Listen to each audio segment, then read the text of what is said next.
Hello everyone, welcome to my YouTube channel being a best teacher. Discuss करेंगे assessment for learning का 2018 का question paper. And यहाँ पे देखिए 2019 का question paper assessment for learning का और बाकी सभी सब्जेक्ट्स का हम ऑलरेडी डिस्कस कर चुके हैं। तो अगर आपने वो वीडियो नहीं देखी है तो यहाँ पे मैं आपको डिस्क्रिप्शन बॉक्स में लिंक दे रही हूँ, आई बटन में लिंक दे रही हूँ, तो आप वो वीडियो भी ज़रूर देखें। ठीक है, तो यहाँ पे देखिए 3 घंटे का आपका पेपर रहता है और टोटल 80 मार्क्स का आपका पेपर होता है। ठीक है, फर्स्ट क्वेश्चन आपका कंपल्सरी रहता है, 4 मार्क्स का ईच पार्ट यहाँ पे आपका होता है। ठीक है, ओवरऑल ये क्वेश्चन आपका 16 मार्क्स का। ठीक है, फर्स्ट पार्ट है justify teacher as a facilitator in assessment, कि कैसे टीचर एक फैसिलिटेटर का रोल निभाता है। तो देखिए फैसिलिटेटर के रोल की हम बात करें तो यहाँ पे टीचर की 5 भूमिकाओं पे ध्यान देना बहुत जरूरी है, जो कि हैं कुछ इस प्रकार से कि टीचर जो है वो गाइड की भूमिका निभाए, एज अ गाइड बच्चों के लिए वर्क करे, बच्चों का फ्रेंड बन के बच्चों के लिए वर्क करे और उनको एंथुसियास्टिकली आपकी जो है गाइड करता रहे टाइम टू टाइम। ठीक है, यहाँ पे ये बात भी कही जाती है जब गाइड की हम बात करते हैं कि टीचर को इस तरीके से बच्चों को गाइड करे कि जो बच्चों की क्वालिटीज है वो निखर कर आए, उनके हिडन टैलेंट्स लाइक निखर कर आए, बच्चों को इक्वल अपॉर्चुनिटीज दी जाए कि बच्चे जो है अपना हिडन टैलेंट या फिर जो उनके अंदर की भावनाएं हैं, उनके अंदर की चीजें हैं, वो बाहर निकल कर आए। सेकेंड है यहाँ पे काउंसलर। देखिए हर एक टीचर बच्चों के साथ पर्सनली कनेक्ट हो, उनकी प्रॉब्लम्स को समझे, क्योंकि हर बच्चे के पास कुछ ना कुछ प्रॉब्लम्स होती है, तो ये बहुत ज़रूरी है। तो इसी के लिए बहुत ज़रूरी यहाँ पे पड़ता है कि अगर पुअर अचीवमेंट्स हैं तो क्यों है बच्चे के, वो टीचर देखे। साथ में बच्चा फ्रस्ट्रेटेड रहता है तो क्यों है, कहीं उसके घर पे कोई इकोनॉमिकल प्रॉब्लम तो नहीं है, उसकी फैमिली में क्या क्या प्रॉब्लम्स हैं। तो इन सब चीज़ों के साथ भी लाइक एक तरह से पर्सनली कनेक्ट हो टीचर। अगला है इंफॉर्मेशन प्रोवाइडर। देखिए जो भी सब्जेक्ट टीचर पढ़ाती है तो वहाँ पे टीचर के लिए बहुत ज़रूरी है कि अपने सब्जेक्ट पे अच्छी कमांड हो और वो इंफॉर्मेशन को ठीक तरह से बच्चों को प्रोवाइड कराए। साथ में देखिए यहाँ पे जनरल नॉलेज की क्लासेस हर एक टीचर लाइक आज के रेफरेंस में जो भी चीज़ें लाइक टॉपिक्स हैं जनरल नॉलेज के, उसके रेफरेंस में चीज़ों को पढ़ाए, जनरल नॉलेज बच्चों की इंक्रीज करे। साथ में यहाँ पे टीचर बच्चों को इन्फॉर्मेशन दे, जनरल इन्फॉर्मेशन, जैसे कि स्कूल में क्या क्या प्रोग्राम्स होने वाले हैं, अपकमिंग प्रोग्राम्स कौन से हैं, एग्जाम्स कब होंगी, एट्सेट्रा। ठीक है, अगला है इंक्वायरर। अब देखिए हर टीचर को एक इंक्वायरी भी करनी चाहिए। क्यों ज़रूरी है इंक्वायरी? कि टीचर को पता चले कौन सा बच्चा किस बैकग्राउंड से आता है। ठीक है, कुछ बच्चे जैसे स्लम एरिया से आते हैं, कुछ रूरल से आते हैं, कुछ अर्बन से आते हैं। तो वहाँ पे इंक्वायरी करने से टीचर को पता चलेगा किस बच्चा, कौन सा बच्चा किस बैकग्राउंड से आता है, कहाँ पे किस में क्या प्रॉब्लम आ रही है पढ़ने में। तो वहाँ पे उसी एरिया में बच्चे के ज़्यादा ध्यान टीचर दे पाए।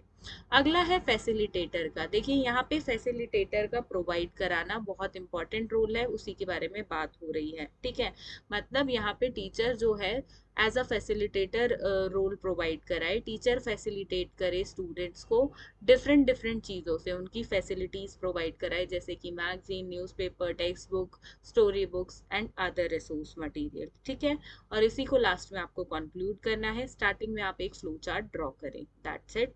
ये आंसर आपका कुछ इस तरीके से रहेगा। ठीक है, आगे बढ़ेंगे। बी पार्ट है यहाँ पे क्वांटिटेटिव और क्वालिटेटिव असेसमेंट क्या होते हैं। ठीक है, अब पहले हम बात करेंगे क्वांटिटेटिव असेसमेंट की। देखिए यहाँ पे जो हम नाप सकें वही होता है क्वांटिटी। क्वांटिटी क्या है? जैसे कि हाइट, वेट। ठीक है, तो इन चीज़ों को हम नाप सकते हैं, तो वो आ गई क्वांटिटी में, जिनका मेजरमेंट हो सके।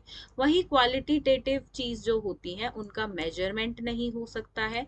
वो कैसे पता चलती हैं? जब आप किसी को ऑब्जर्व करते हो। ठीक है, डीप ऑब्जर्वेशन से पता चलता है कि क्वालिटेटिव असेसमेंट हम कैसे करते हैं, ऑब्जर्व करके। ठीक है, फॉर एग्जाम्पल मुझे क्वांटिटी देखनी है कि बच्चे ने कैसे कितना लर्न किया है, कितना नहीं। तो यहाँ पे देखिए मैं क्या करूँगी, मैं बच्चों के टेस्ट लूँगी, चाहे वो unit test, periodic test, FA, SA कुछ भी हो सकते हैं। वहीं पे क्वालिटेटिव असेसमेंट में बच्चों का कैसे करूँगी, जैसे कि मैंने बच्चों को एक गुड मैनर्स का टॉपिक पढ़ाया।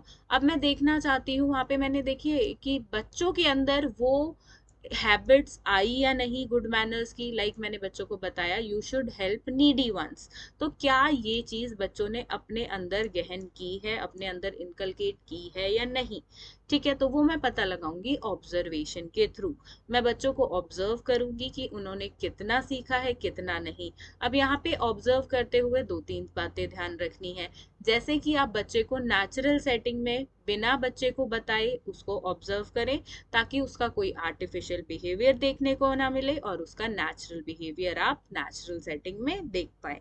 ठीक है, तो ऐसी चीजें लाइक ये अब मैंने ऑब्जर्व करके पता लगाया और फिर मैंने बच्चे को ए ग्रेड बी ग्रेड इसके हिसाब पे मैंने मार्क्स दिए। ठीक है, अगर मैं नंबर ग्रेडिंग कर रही हूँ तो 1 से 5 तक गुड, एवरेज क्या रहा, आउटस्टैंडिंग, तो उसके बेसिस पे मैंने यहाँ पे बच्चे को इस तरीके से उनका असेसमेंट किया। तो ये हो गया क्वालिटेटिव असेसमेंट और ये हो जाता है क्वांटिटेटिव।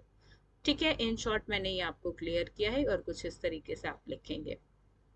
अगला है कि असेसमेंट की डिफरेंट डिफरेंट स्टेजेस कौन सी होती हैं, असेसमेंट कैसा होता है एट डिफरेंट स्टेजेस। ठीक है, तो यहाँ पे देखिए इस तरह का फ्लो चार्ट आप बनाएंगे एंड एक एक करके हम इसको डिस्कस करेंगे। पहला है चाइल्ड फाइंड केस स्टडी। देखिए यहाँ पे इनिशियल स्टेज है कि बच्चे के अंदर क्या प्रॉब्लम आ रही है, क्या किस एरिया में उस पे ज्यादा मेहनत करने की जरूरत है, तो उस चीज का पता लगाया जाए। मतलब यहाँ पे पहले तो हम फाइंड करेंगे।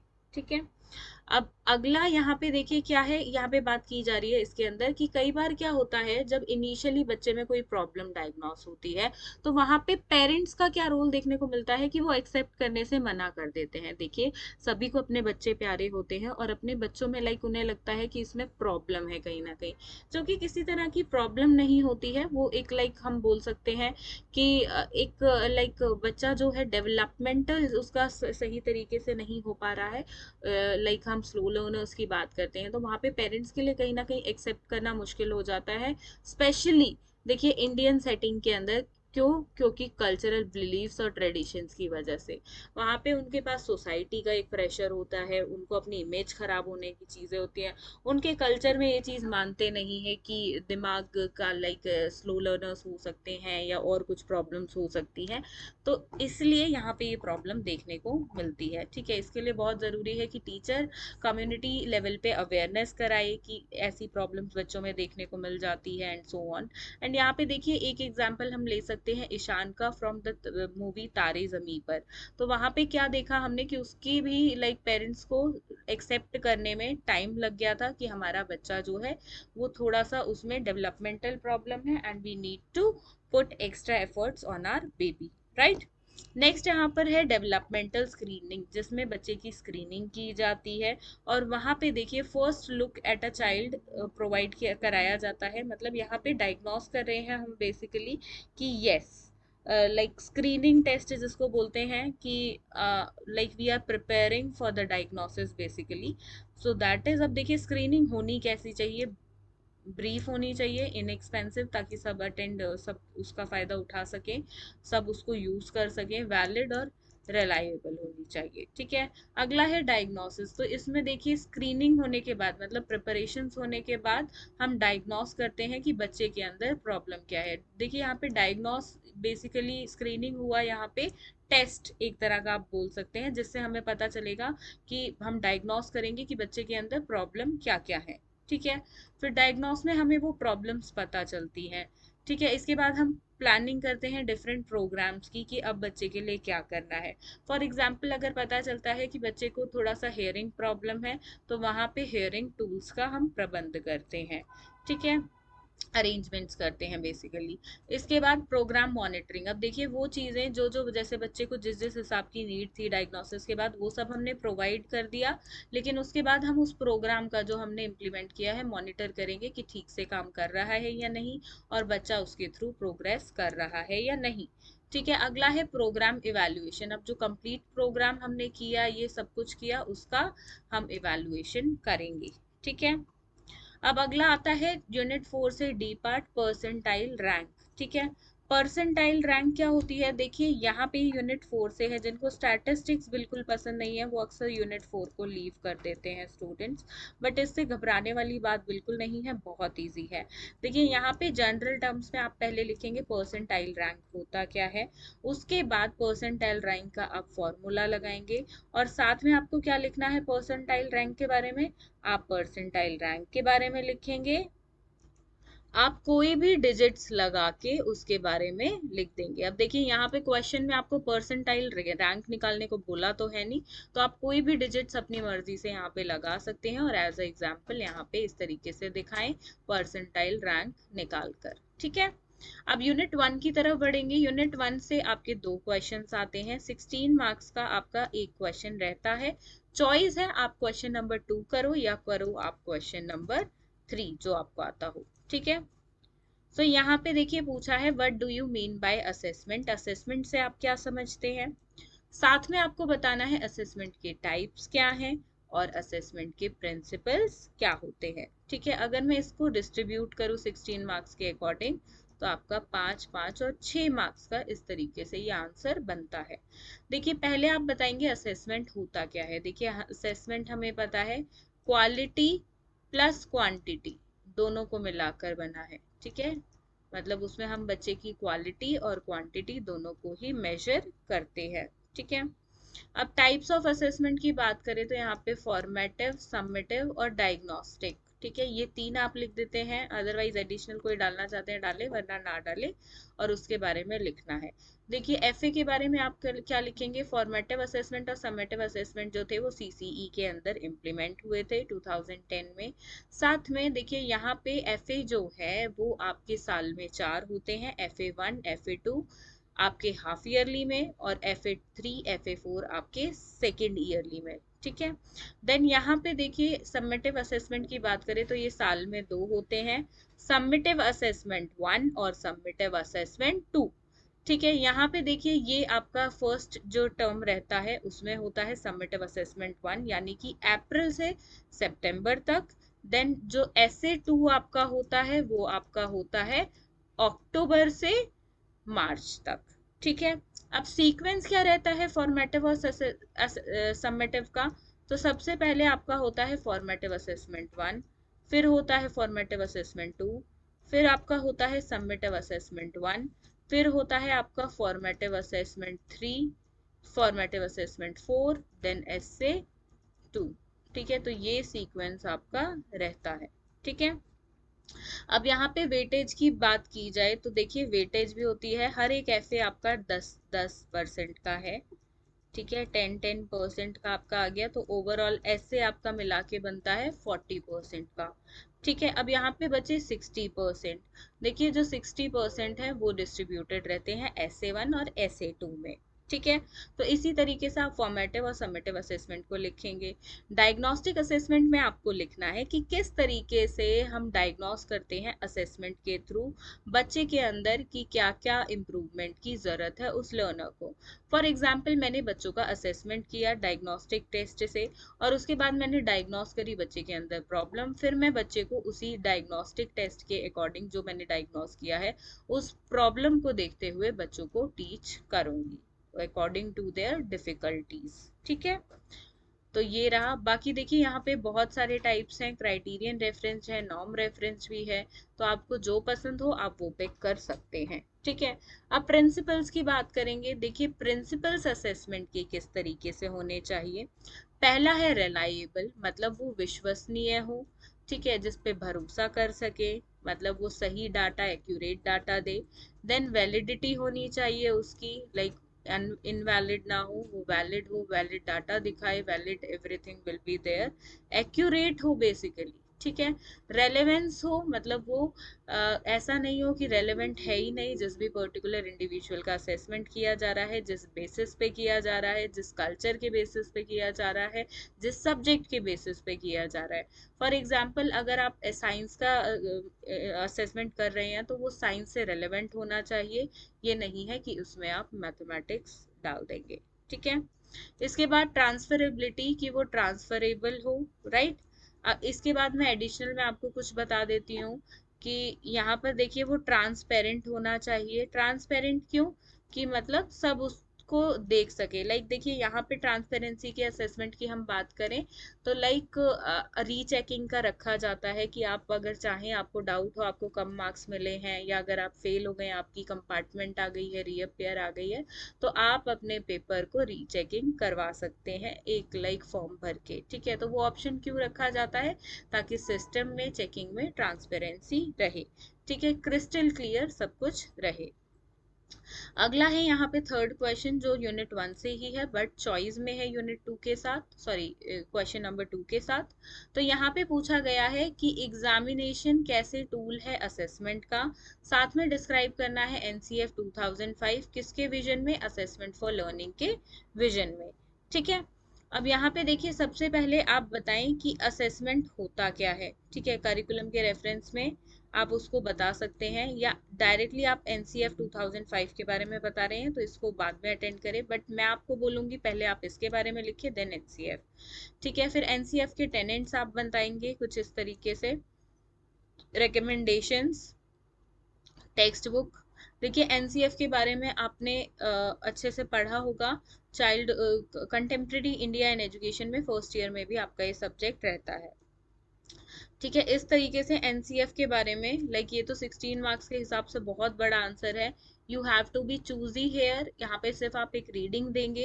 एंड देखिए ये बुक अवेलेबल है हमारे पास, जैसे मैं आपको पढ़ा रही हूँ वो भी बुक से ही सब कुछ दिखा रही हूँ। पेज नंबर 190 है ये बुक का, आप चाहें तो ये बुक ऑर्डर कर सकते हैं। कुछ इस तरीके से सीआरएसयू यूनिवर्सिटी और एमडीयू यूनिवर्सिटी दोनों के लिए ही ये बुक अवेलेबल है। ठीक है, तो आप इन बुक्स को ऑर्डर कर सकते हैं। ऑर्डर कैसे करना है आपको, तो देखिए व्हाट्सएप लिंक गिवन है सेल्स एग्जीक्यूटिव का वीडियो की डिस्क्रिप्शन बॉक्स में।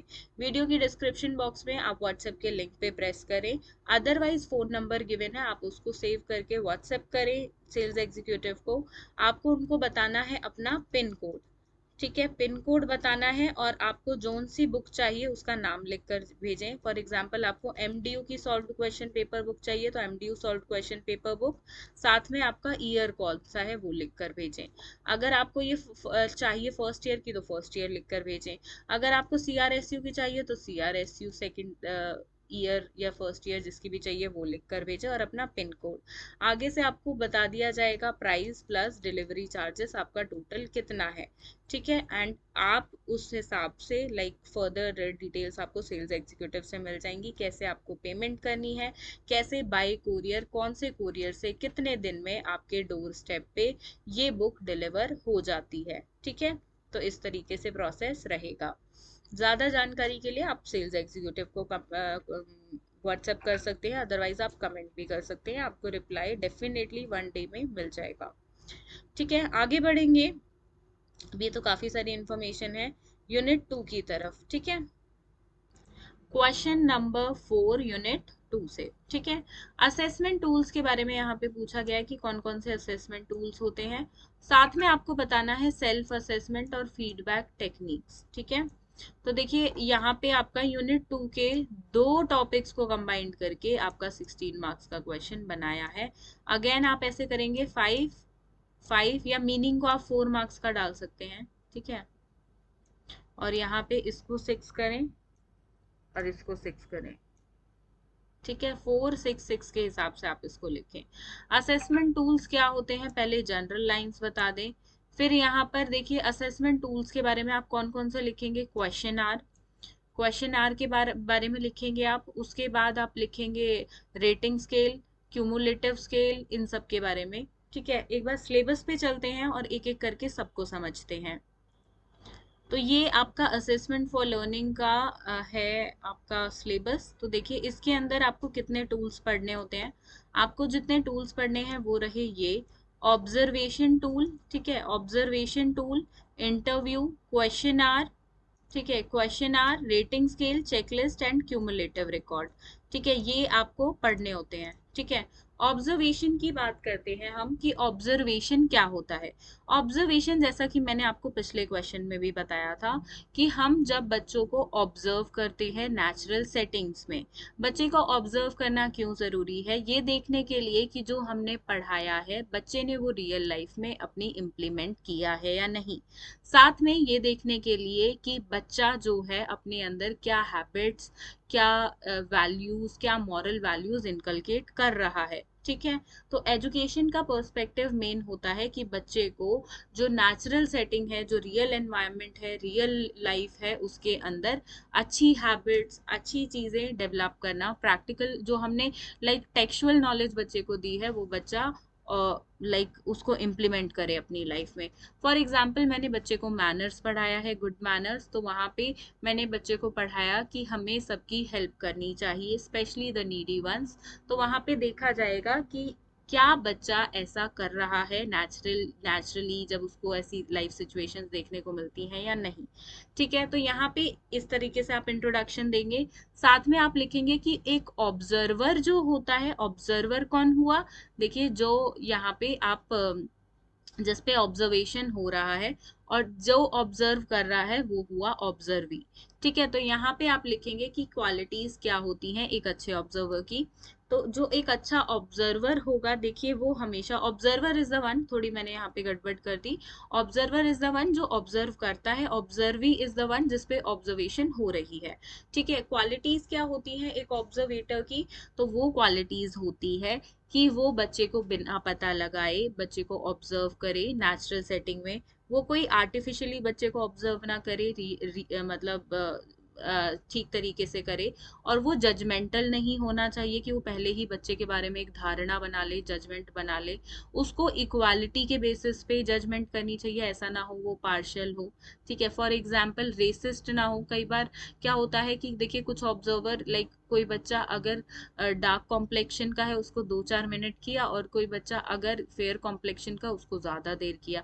तो मतलब कोई भी ऐसा चीज एक ऑब्जर्वर के पास नहीं होनी चाहिए, उसको इक्वालिटी के बेस से, यानी कि ऊंची जाति से है, नीची जाति से है, ये सब से उसका लेना देना नहीं होना चाहिए। उसका लेना देना अमीर है, गरीब है, इनसे नहीं होना चाहिए, काला है, गोरा है, इन सब से बिल्कुल नहीं होना चाहिए। ठीक है, और साथ में देखिए यहाँ पे वो जो भी चीजें बच्चे को बारे में ऑब्जर्व करे उनको साथ साथ नोट डाउन करे। ठीक है, तो ये क्वालिटीज हुई।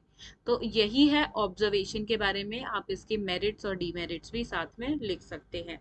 ठीक है, इंटरव्यू की बात करें तो देखिए इंटरव्यू क्या होता है, इंटरव्यू होता है face to face interaction between 2 or more people, मतलब 2 या 2 से अधिक लोगों के बीच फेस टू फेस, आमने सामने किया गया वार्तालाप, जिसमें एक जो इंटरव्यूअर होता है वो क्वेश्चन पूछता है इंटरव्यूई से।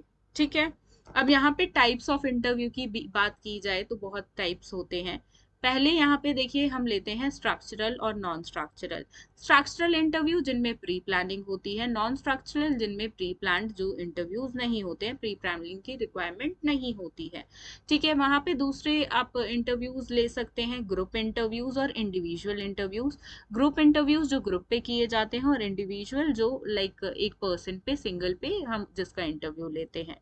ठीक है, आप आगे बात करें तो फॉर्मल और नॉन फॉर्मल इंटरव्यू।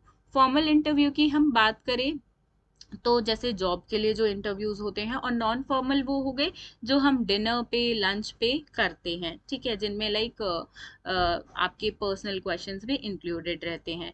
और बात करें तो यहाँ पे एक और टाइप है पर्सनल इंटरव्यूज, तो जिसमें पर्सनल लाइफ से रिलेटेड आपके इंटरव्यूज लिए जाते हैं।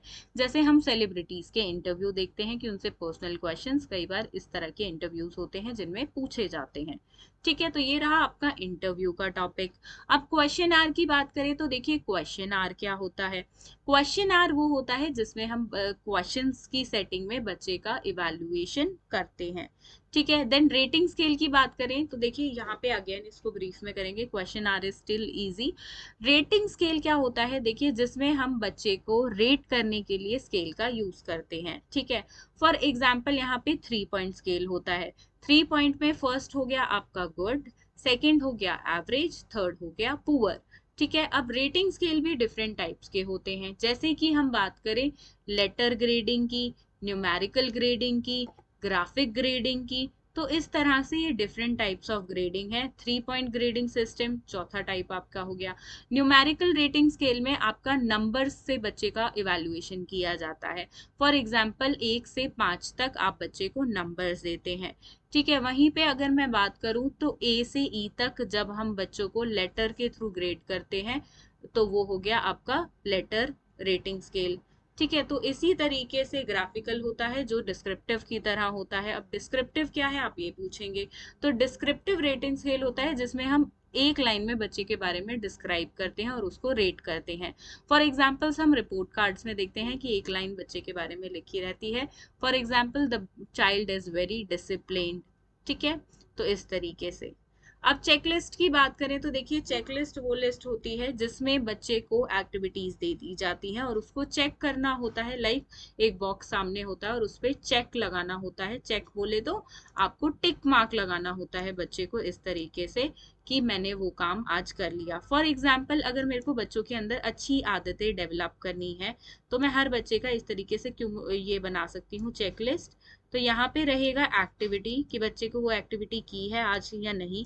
फॉर एग्जाम्पल यहाँ पे बच्चे का हम बोल सकते हैं बच्चे ने कॉम्ब किए हैं हेयर्स या नहीं, ठीक है। बच्चे ने शू पॉलिश किया है या नहीं, ठीक है। और आप डाल सकते हैं नेल्स कट है या नहीं, ठीक है। तो इस तरीके से बच्चा टिक करेगा कि मैंने ये काम किए हैं या नहीं, ठीक है। तो एक इस तरीके से आप चेकलिस्ट का एग्जाम्पल बना सकते हैं, ठीक है। क्यूमुलेटिव रिकॉर्ड्स की बात की जाए तो देखिए क्यूमुलेटिव रिकॉर्ड्स वो रिकॉर्ड्स होते हैं जो लाइक बहुत ब्रीफ होते हैं, बहुत डिटेल्ड होते हैं और ये लाइक क्लास टू क्लास चलते जाते हैं, आपका किसी एक क्लास से लिमिटेड नहीं होते हैं। इसका मैं आपको सैंपल दिखाती हूँ और जिस तरीके से आपको एक एग्जाम में सैंपल ड्रॉ भी करना है उससे आपको ज्यादा अच्छे से समझ आएगा। तो देखिए ये है एक क्यूमुलेटिव रिकॉर्ड कार्ड, जैसे कि आप देख सकते हैं ये प्री लाइक केजी बोल सकते हैं आप, देन केजी है यहाँ पे, first class, second class, third class, fourth class, fifth class. बच्चे की पर्सनल डिटेल्स यहाँ पर लिखी हैं, प्लस देखिए उसका हर एरिया में इंटरेस्ट कैसा है, वो कितनी एब्सेंट रहा, कितना पंक्चुअल है, हेल्थ इश्यूज तो नहीं है, पढ़ाई में कैसा है, को सोलास्टिक एक्टिविटीज को सोलास्टिक में कैसा है।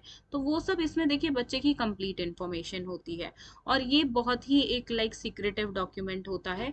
और जो टीचर्स होती हैं लाइक एक बच्चा थर्ड से फोर्थ क्लास में गया तो वहां पे थर्ड क्लास की क्लास टीचर फोर्थ क्लास की टीचर को ये दे देती है, ठीक है। यहाँ पे देखिए जो भी सब्जेक्ट टीचर्स हैं या अदर टीचर्स हैं जो बच्चे के बारे में कुछ जानना चाहती हैं कि वो एकेडमिक रिकॉर्ड उसका कैसा रहा है, कहाँ पे लाइक ज्यादा उसका टैलेंट रहा है, वो प्रेजेंट कितना है, कोई हेल्थ इशू तो नहीं है, तो वहां पे वो सबसे पहले टीचर क्यूमुलेटिव रिकॉर्ड कार्ड को बच्चे का रेफर करेगी, ठीक है।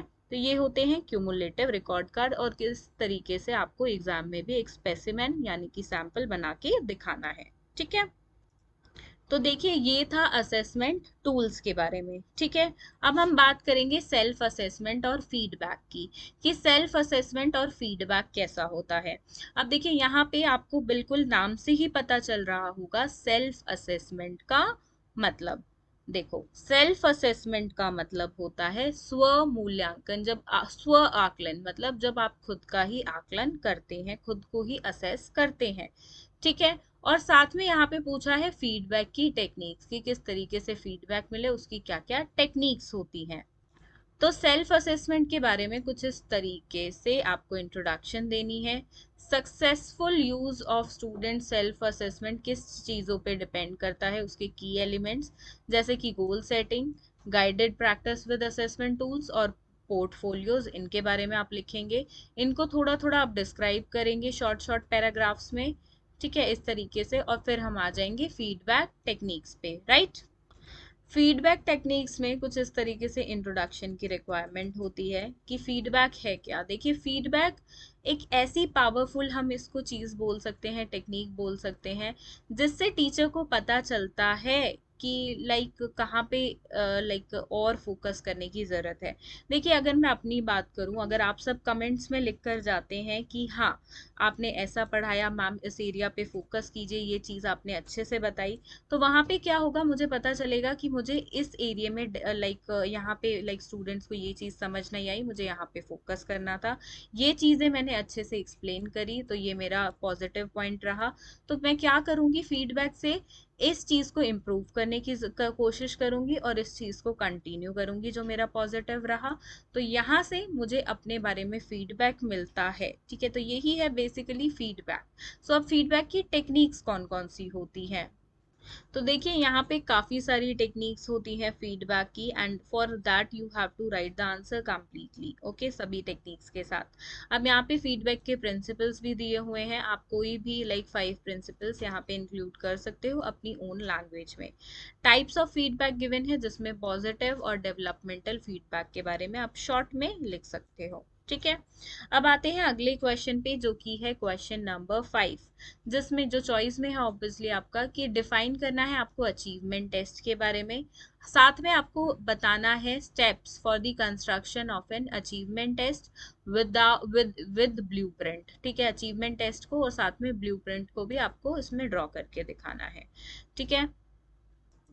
तो देखिए अचीवमेंट टेस्ट की हम बात करते हैं, so they are any test design to assess the achievement in any subject with regard to a set of predetermined objectives. तो यहाँ पे देखा जाता है कि जो हमने लाइक ऑब्जेक्टिव्स फ्रेम करे थे प्री हैंड, तो वो हमारे अचीव हुए हैं या नहीं हर एक सब्जेक्ट में, ठीक है। मेजर स्टेप्स की बात की जाए, अगर हम अचीवमेंट टेस्ट के कंस्ट्रक्शन की बात करें, तो इस तरीके से कुछ स्टेप्स ऑफ कंस्ट्रक्शन है अचीवमेंट टेस्ट के, ठीक है। इनमें से आप ये सारे लिखें और इनको इलाबोरेट जिसको करना चाहते हैं आप उनको इलाबोरेट अच्छे से कर सकते हैं, बट थोड़ा थोड़ा सभी को टच ज़रूर करें, ठीक है। कुछ इस तरीके से कि पहले प्लान किया है टेस्ट को, ठीक है, उसमें ऑब्जेक्टिव्स वगैरह फ्रेम किए, मैक्सिमम टाइम और मैक्सिमम मार्क्स बनाए, फिर हम प्रिपरेशन करते हैं, डिज़ाइन करते हैं टेस्ट का, ठीक है, कि क्या वेटेज और ऑफ द ऑब्जेक्टिव्स रहेगी, क्या कंटेंट रहेगा, क्या फॉर्म ऑफ क्वेश्चन रहेगा, क्या डिफिकल्टी लेवल रहेगा। फिर वेटेज होती है ऑब्जेक्टिव्स की कि नॉलेज बेस्ड कितना होगा, understanding based, application based, analysis, synthesis, evaluation. फिर रहती है वेटेज कंटेंट की, कुछ इस तरीके से कि टॉपिक 1 कितना, टॉपिक 2 कितना, यूनिट वाइज है तो यूनिट देखी जाएगी, ठीक है। फिर वेटेज ऑफ क्वेश्चंस की, ऑब्जेक्टिव क्वेश्चन कितने डालने हैं, शॉर्ट आंसर कितने डालने हैं, ऐसे टाइप कितने डालने हैं। इसको आप बीएड के पर्सपेक्टिव से देखेंगे तो जैसे उसमें ऑब्जेक्टिव तो होते ही नहीं है, शॉर्ट आपके होते हैं कितने, नंबर ऑफ क्वेश्चंस 4, ऐसे टाइप आपके कितने होते हैं, देखिए एग्जामिनर कितने डालते हैं, 8, ठीक है। अगर हम मार्क्स की बात करें तो यहाँ पे आप स्लैश में लिख सकते हो, आपको अटेंड सिर्फ 4 ही करने होते हैं, और यहाँ पे देखिए 16 × 4 आपका ये हो जाएगा, जो भी टोटल आए वो लिखना है। देन यहाँ पे आप इसकी बात करें तो यहाँ पे हो जाएगा 4 × 4, जो भी टोटल आए आप लिख दें, ठीक है। इस तरीके से ये आपके फ्रेम होते हैं, ठीक है। फिर वेटेज ऑफ डिफिकल्टी की, इजी कितना रखना है, मॉडरेट, एवरेज कितना रखना है, डिफिकल्ट कितना रखना है, ठीक है। और इस तरीके से फ्रेम होता है। अब देखिए यहाँ पे आपको ब्लूप्रिंट ज़रूर बना के दिखाना है, और ये है कुछ ब्लूप्रिंट, इसका आप स्क्रीनशॉट ले लें और इसको एज इट इज़ ही बनाएं, ठीक है। कुछ इस तरीके से कि ऑब्जेक्टिव कितने, मतलब जो चीज़ें अभी हमने ऊपर पढ़ी हैं उसको एक साथ देखिए, यहाँ अलग अलग टेबल्स में थी, ये रहा टेबल, ये रहा, बट यहाँ पे एक ही टेबल में सब कुछ है, ठीक है। तो ब्लूप्रिंट क्या है, blueprint is a 3 dimensional chart giving the placement of objectives, content और फॉर्म ऑफ क्वेश्चंस, राइट। अब देखिए यहाँ पे राइटिंग आइटम्स क्या है, ये एडिशनल है, अगर इतने की वैसे जरूरत नहीं है, जितना आप डालना चाहें इसमें से डाल सकते हैं, ठीक है। आगे बढ़ते हैं यूनिट 3 की तरफ। यूनिट 3 से आपका क्वेश्चन नंबर 6 और 7 है, दोनों चॉइस में कोई एक आपको करना होता है। पहला क्वेश्चन है कि ग्रेडिंग सिस्टम क्या होता है, साथ में आपको किस तरीके से हम असाइन करते हैं ग्रेड्स इंडियन कॉन्टेक्स्ट में बच्चों को, वो आपको लिखना है। देखिए ग्रेडिंग सिस्टम में ग्रेड्स के द्वारा, इंस्टेड ऑफ यूजिंग नंबर्स, हम बच्चों को ग्रेड्स देते हैं और उसके ही द्वारा हम बच्चों का असेसमेंट करते हैं, राइट। तो यहाँ पे देखिए ये एक इवैल्यूएशन का बहुत अच्छा और पावरफुल और पोटेंशियल टूल है। ठीक है, इससे क्या होता है, लाइक बच्चों की डेवलपमेंट देखी जाती है। अब देखिए डेवलपमेंट दोनों ही, आप देखिए एकेडमिक्स में भी और नॉन एकेडमिक्स में दोनों में आप इसको यूज कर सकते हैं। ठीक है, एंड देखिए ग्रेडिंग सिस्टम का क्वेश्चन आए और आप सीसीई के बारे में ना लिखें तो ऐसा मत करना, थोड़ा बहुत उसका भी लिखना, because CCE is basically grading system only.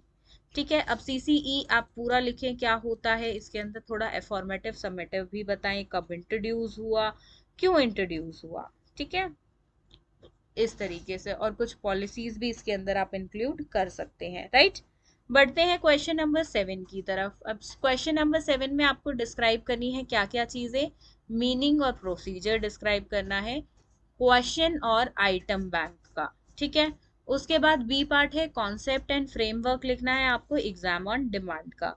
ठीक है, देखिए ये चीजें आपकी लाइक कंबाइंड होकर ही आएंगी। तो यहाँ पे देखिए इस क्वेश्चन को आप अगर देखेंगे तो यहाँ पे फ्रेमवर्क कैसे बैठेगा आपका 8+8 का। ठीक है, तो इसी हिसाब से इसको अटेंड करें। क्वेश्चन आइटम बैंक क्या होता है, देखिए क्वेश्चन बैंक जिसमें क्वेश्चंस होते हैं ऑब्वियसली, जिसमें लाइक आपके क्वेश्चंस एक लाइक हम बोले चैप्टर, एक चैप्टर का क्वेश्चन बैंक है तो वहां पे उस चैप्टर से कितने क्वेश्चन फ्रेम हो सकते हैं, तो that are like large database उसमें होता है, और सुटेबल क्वेश्चंस उस एरिया से, उस सब्जेक्ट से रिलेटेड होते हैं या उस चैप्टर से रिलेटेड जिसका भी वो क्या है, उस जिसका भी वो क्वेश्चन बैंक है। ठीक है, और वहां पे डिफिकल्टी लेवल भी देखा जाता है, इजी भी डाले जाते हैं उस क्वेश्चन बैंक में क्वेश्चंस, मॉडरेट यानी कि एवरेज भी, और फिर आपके इजी डिफिकल्ट मॉडरेट सभी तरह के रहते हैं। ठीक है, तो इस तरीके से इसको डिस्क्राइब करते हुए आप लिखेंगे, साथ में बताएंगे प्लानिंग कैसे होती है क्वेश्चन बैंक की।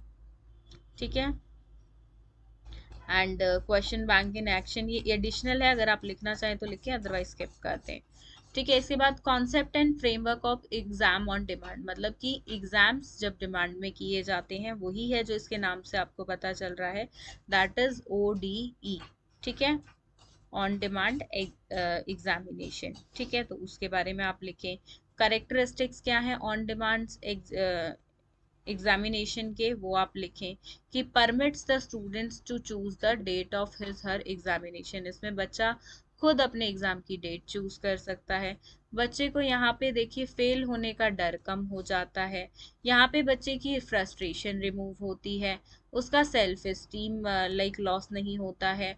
ठीक है, तो यहाँ पे लाइक ये डिप्रेशन नहीं होने देता है बच्चों में, तो ये सब चीजें इसके अंदर होती है। देखिए बच्चे को अपने रिजल्ट के बारे में इमीडिएट और success even bits is a strong motivator factor, मतलब इमीडिएटली उसको रिजल्ट भी मिल जाता है। ठीक है, तो यहाँ पे degree and level of performance is decided by student who can reappear in the examination as many times he she is not satisfied, जब तक आप सेटिस्फाई ना हो तब तक आप एग्जाम बार बार दे सकते हैं रीअपियर के। ठीक है, तो यही है ऑन डिमांड एग्जामिनेशन, ये यूनिक सिस्टम है, यूनिक टूल है इवैल्यूएशन का, बिल्कुल। ठीक है, इसका फ्रेमवर्क किस तरीके से होता है, क्वेश्चन बैंक कैसे डेवलप होता है, वो आप इस तरीके से यहाँ पे रीड कर सकते हैं। ठीक है, आगे बात करेंगे यूनिट 4 की। ठीक है, तो देखिए ये मैं आपको जो करा रही हूँ ये हमारी बुक से है, लास्ट 5 years के सॉल्व क्वेश्चन पेपर्स। तो इस तरीके से कुछ ये बुक है, अगर आप ऑर्डर करना चाहते हैं तो ऑर्डर कर सकते हैं। सेल्स एग्जीक्यूटिव का नंबर गिवन है डिस्क्रिप्शन बॉक्स में, आप वहाँ पे व्हाट्सएप करें उनको अपना पिन कोड, और प्लस आपको कौन सी बुक चाहिए, यानी कि कौन सी यूनिवर्सिटी की चाहिए और कौन सी ईयर की चाहिए, यूनिवर्सिटी प्लस ईयर आप उनको लिख कर भेजें, ताकि आपको डिलीवरी चार्जेस बता दिए जाएं, साथ में आपको बता दिया जाए कि बुक अवेलेबल है या नहीं है और उसका प्राइस क्या है। ठीक है, फर्स्ट ईयर और सेकेंड ईयर दोनों के लिए ही MDU और CRSU के लास्ट 5 years के सॉल्व क्वेश्चन पेपर्स की बुक आपको मिलती है। ठीक है, तो यहाँ पे ये क्वेश्चन आपका है नॉर्मल प्रोबेबिलिटी कर्व क्या होता है। देखिए यहाँ पे आपका यूनिट 4 से एक क्वेश्चन आपका थ्योरेटिकल बेस्ड आता है और एक मैथमेटिकल यानी कि स्टैटिस्टिक्स वाला क्वेश्चन आता है। ठीक है, नॉर्मल प्रोबेबिलिटी कर्व क्या है आप वो लिखेंगे, और उसके करेक्टरिस्टिक्स देन आप लिखेंगे, और इस तरीके से ड्रॉ आपको इसमें करना ही पड़ेगा, फॉर्मूलाज एंड जो मैथमेटिक्स से लाइक हैं तो वो समझ रहे होंगे कि यहाँ पे इसकी रिक्वायरमेंट क्यों है, and this way you have to definitely do this। ठीक है, इस तरीके से। राइट। अब यहाँ पे देखिए मैथमेटिकल क्वेश्चन ये रहा आपका, जो कि है कि कोफिशिएंट ऑफ कोरिलेशन आपको कैलकुलेट करना है स्पेयरमैन रैंक डिफरेंस मेथड से, एंड आप इंटरप्रेट करेंगे अपना सेट ऑफ स्कोर्स। ठीक है, तो ये क्वेश्चन आपको यहाँ करना है। ठीक है, इसका आंसर देखिए, इसका आंसर हम करेंगे नेक्स्ट क्लास में डेफिनेटली। इसके लिए एक अलग से सेशन रखेंगे, बिकॉज इसको इतना सारा एक क्लास में कवर करना पॉसिबल नहीं है। एंड जो लास्ट यूनिट है वो आपकी स्टैटिस्टिक्स पे बेस्ड है, जिसका अपने आप में ही एक ब्रीफ लेक्चर रहता है। ठीक है, तो उसको यूनिट 4 को अलग से एक दिन देखेंगे, ब्रीफ में डिस्कस करेंगे। यहाँ पे इस वीडियो का मोटिव यही था कि आपको पता चले कि एग्जामिनर लाइक किस तरीके में से आपको एग्जाम में, बेसिकली एग्जाम्स में आपको अपने आंसर्स लिखने होते हैं, किस तरीके से आपको प्रेजेंटेशन करनी होती है, फ्लो चार्ट्स बनाने होते हैं, किस में आपको लाइक सैंपल बनाने की ज़रूरत पड़ती है, एंड देखिए कितनी लेंदी आंसर्स आपको लिखना चाहिए, कितने पेजेस का लिखना चाहिए, क्या क्या पॉइंट्स इंक्लूड करने चाहिए, for example characteristics, merits, demerits etcetera. तो वही बताने की कोशिश वीडियो के माध्यम से रही है। बुक आप ऑर्डर कर सकते हैं, सेल्स एग्जीक्यूटिव का नंबर गिवन है डिस्क्रिप्शन बॉक्स में, आप व्हाट्सएप करेंगे उनको अपनी इन्फॉर्मेशन, एंड वहां से आपके डोर स्टेप पर आपको बुक डिलीवर्ड हो जाती है विद इन 3 to 4 days। अगर आप स्पीड पोस्ट के माध्यम से चाहें तो और जल्दी भी हो जाती है, that depends upon your location. Video आपको पसंद आई हो तो लाइक और शेयर जरूर करें, साथ में चैनल को सब्सक्राइब करें और बेल आइकन पे ऑल पे टिक करें, ताकि आपको चैनल पे जो भी वीडियो डाली जाती है उसका नोटिफिकेशन मिलता रहे। Thank you.